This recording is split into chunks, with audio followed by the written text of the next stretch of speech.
Camera's rolling now, so if you don't want your daughter and the rest of your family to hear any foul language, you've got to mind your P's and Q's from here on in. Just steer straight forward until it's got a big curve there. That's okay. it. Oh yeah, okay.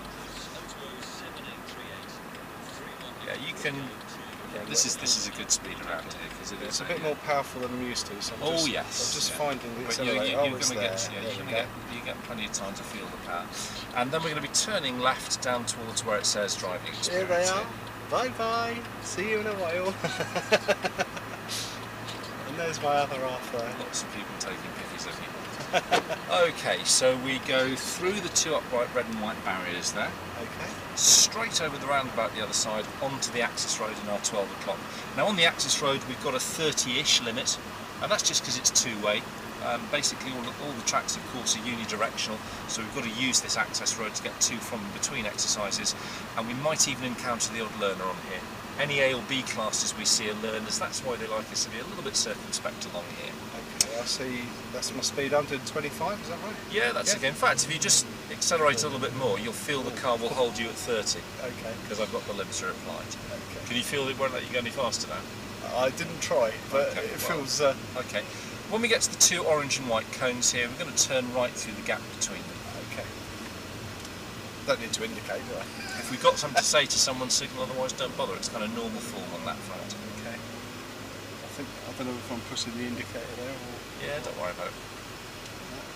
Okay, and we're going to the box with the arrow in front of it, just there.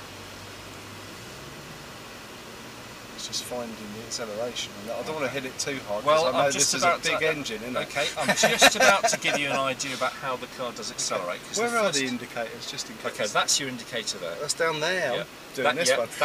That one is your cruise control and speed limiter. Oh, I see. So I should be using that That's one. That's the one there. Yeah, just in case I need to. Okay. Yeah. Okay.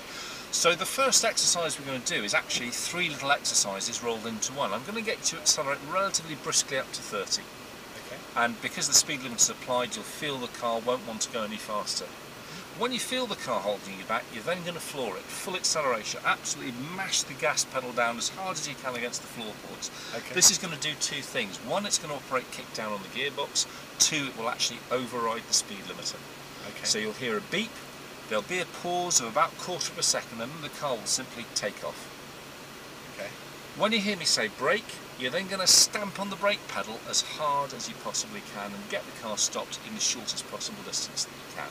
Okay. So you're happy with the drill? Yeah. So we're accelerating relatively briskly up to 30. When you feel the limiter hold you, floor it. When you hear me say brake, stamp on the brake. Okay? Yeah. Right, whenever we're ready, off we go. So get us up to... Oh, sorry, I'll find you a gear first. We're in gear now. Off we go. Get us up to 30. Go on. Floor it now. Go on. Keep it floored. Keep it floored. Brake hard now. That's us braking. Good. Okay. Cool. So, what did we get out of that? Well, the first thing was I want you to feel the speed limiter. Yep.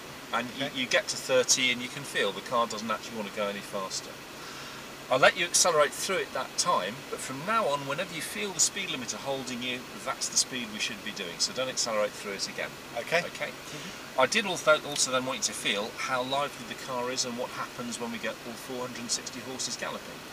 It's quite a nice noise, and it does go, doesn't it? And the final thing I wanted you to get there was how powerful but progressive the brakes are. So you can pretty quick. Yeah, you can learn an awful lot about a car in 50 short metres, can't you? You can, yeah. Okay, we're trundling down the right-hand side of the area here, and we're heading right over this side. Oh, over That's there. it. Okay. And we're heading towards the 2 cones right at the far end there. Oh, I see. Yeah. We're going to turn through those 2 cones and go back up the access road. Right. Okay. You're clear left and clear right, so you can come straight out.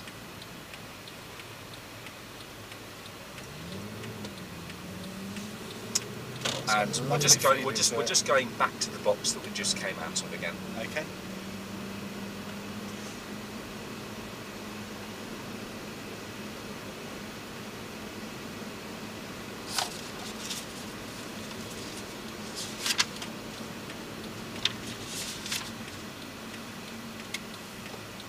So we're going to stop in the box again.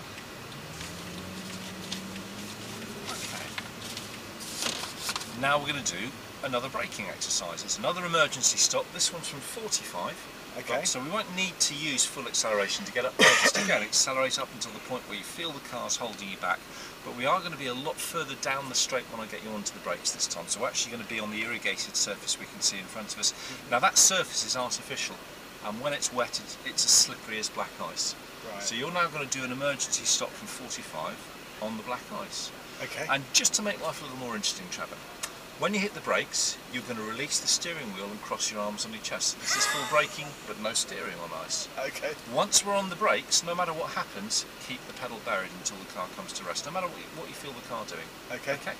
Happy with the drill? Yep. Off we go then. So get us up to 45. Get us up there, you'll feel the car hold you. Oh, come off the power, off the power, off the power. Keep us going at this speed.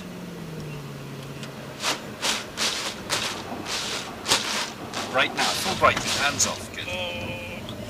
Okay, so what we feel there is we're on the ice and the car doesn't really slow down, get off and it stops pretty smartly, doesn't it? Which is kind of what you'd expect, really.